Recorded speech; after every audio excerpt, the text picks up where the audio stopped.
नमस्कार। आज 19 दिसंबर 2022 गोवा को भारत में विलय हुए 61 वर्ष हो चुके हैं। एसजीटी यूनिवर्सिटी और संरचना फाउंडेशन भारत में गोवा की विलय की कहानी प्रस्तुत करते हैं।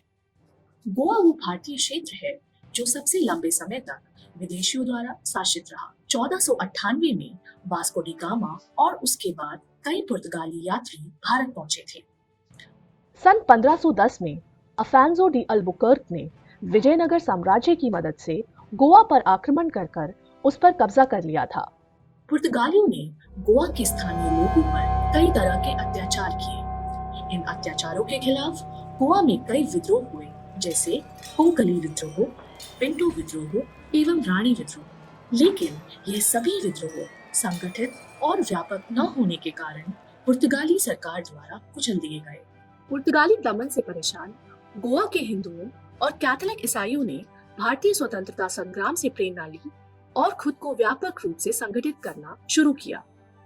गोवा में उपनिवेश विरोधी आंदोलन दो अलग दलों में विकसित हुआ। राष्ट्रीय कांग्रेस गोवा ने शांतिपूर्ण सत्याग्रह रणनीति का उपयोग किया, जबकि आजाद गोमंतक दल ने क्रांतिकारी तरीकों का। आजाद गोमंतक दल की स्थापना विश्वनाथ लावांडे, नारायण हरि नायक, दत्तोत्रेय देशपांडे और प्रभाकर सिनारी ने की थी। इस दल में मोहन रानाडे, बालकृष्ण भोसले, बाला मपारी भी शामिल थे। कई क्रांतिकारियों को पुर्तगालियों ने गिरफ्तार करके लंबी सजा सुनाई और इनमें से कुछ लोगों को तो अफ्रीकी देश अंगोला की जेल में रखा गया। विश्वनाथ लावांडे और प्रभाकर सिनारी जेल से भागने में कामयाब रहे और लंबे समय तक क्रांतिकारी आंदोलन चलाते रहे। 1928 में गोवा के राष्ट्रवादियों ने मिलकर मुंबई में गोवा कांग्रेस समिति का गठन किया। गोवा कांग्रेस समिति के अध्यक्ष डॉक्टर टीबी कुन्हा थे। डॉक्टर टीबी कुन्हा को गोवा के राष्ट्रवाद का जनक माना जाता है। 2 दशक तक लगभग गोवा का स्वतंत्रता आंदोलन थोड़ा धीमा रहा। 1940 से 1960 के बीच यह अपने चरम पर पहुंच गया था।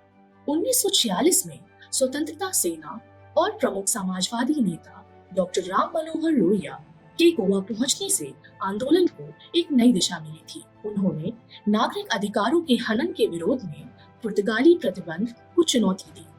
18 जून 1946 को बीमार राम मनोहर लोहिया ने तेज बारिश के बावजूद पहली बार गोवा में एक जनसत्ता को संबोधित किया, जिसमें उन्होंने पुर्तगाली दमन के विरोध में आवाज उठाई। पुर्तगाली औपनिवेशिक सरकार इस विरोध का दमन करते हुए उनको गिरफ्तार कर लिया गया और मडगांव की जेल में रखा गया। महात्मा गांधी ने हरिजन में एक लेख लिखकर पुर्तगाली शासन की दमनकारी रणनीति की कड़ी आलोचना की और लोहिया की गिरफ्तारी के खिलाफ कड़ा बयान दिया। इसके परिणाम स्वरूप पुर्तगाली सरकार ने लोहिया को जेल से रिहा कर दिया।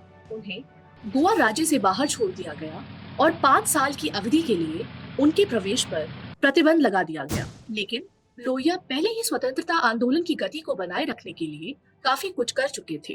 भारत की आजादी के बाद तत्कालीन प्रधानमंत्री पंडित जवाहरलाल नेहरू और रक्षा मंत्री कृष्ण मेनन के बार के आग्रह के बावजूद पुर्तगाली सरकार को छोड़ने तथा झुकने को तैयार नहीं हुए।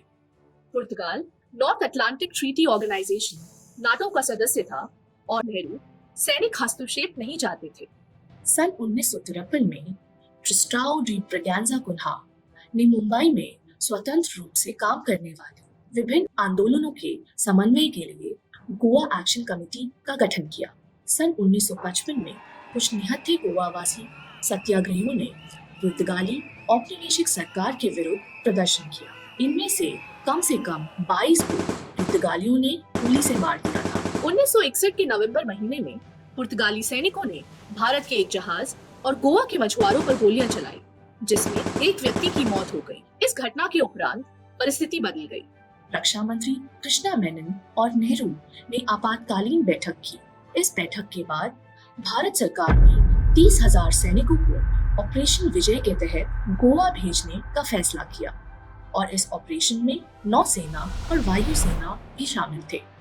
मेजर जनरल केपी कैंडन को 17 इन्फेंट्री डिवीजन और 50 पैरा ब्रिगेड का प्रभार मिला और हवाई कार्रवाई की जिम्मेदारी एयर वाइस मार्शल एयरलेग पिंटो के पास थी। भारतीय वायुसेना के पास उस समय 6 हंटर स्क्वाड्रन और 4 कैनबरा स्क्वाड्रन थे। भारतीय सेना की तैयारियों के बावजूद पुर्तगालियों पर किसी प्रकार का असर नहीं पड़ा।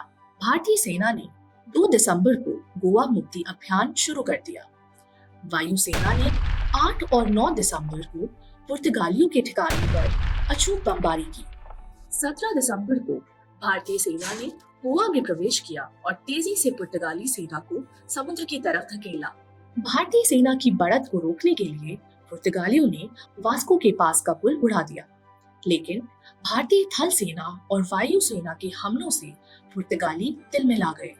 पुर्तगालियों को भारत के हमले का सामना करने के साथ साथ गोवा के लोगों का रोष भी झेलना पड़ा। 19 दिसंबर 1961 को तत्कालीन पुर्तगाली गवर्नर मैनुअल एंटोनियो वास्लो ई सिल्वा ने भारतीय सैन्य कार्यवाही के 36 घंटे के भीतर ही गोवा छोड़ने का फैसला कर लिया और पुर्तगाली शासन को समाप्त करने के लिए आत्मसमर्पण के प्रमाण पत्र पर हस्ताक्षर कर दिए। उस समय दमन द्वीप भी गोवा का हिस्सा था। इस तरह भारत ने गोवा और दमन द्वीप को मुक्त करा दिया और वहां से पुर्तगालियों के 451 साल पुराने औपनिवेशिक शासन को खत्म कर दिया। इस पूरे संघर्ष में पश्चिमी देशों ने, खासकर अमेरिका और अन्य नाटो सदस्य देशों ने भारत का विरोध किया, जबकि अफ्रीका, एशिया और सोवियत ब्लॉक के देशों ने भारत का समर्थन किया और गोवा की आजादी को सराहा। अफ्रीका के जो देश पुर्तगाली दमन का शिकार थे,